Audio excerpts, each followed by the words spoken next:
Bila ada datangnya gangguan daripada syaitan, mimpi dan syaitan, kebanyakan memang ada setengah orang dia kena ganggu oleh syaitan.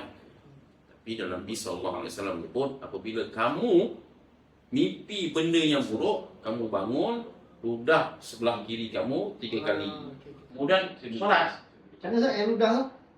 Tinggal ludah. Itu, dia ludah secara angin.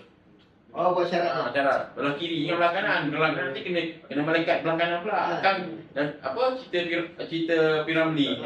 Tai lempung kena pada Ahmad Isfu. Depuin dia. Depuin. Okey.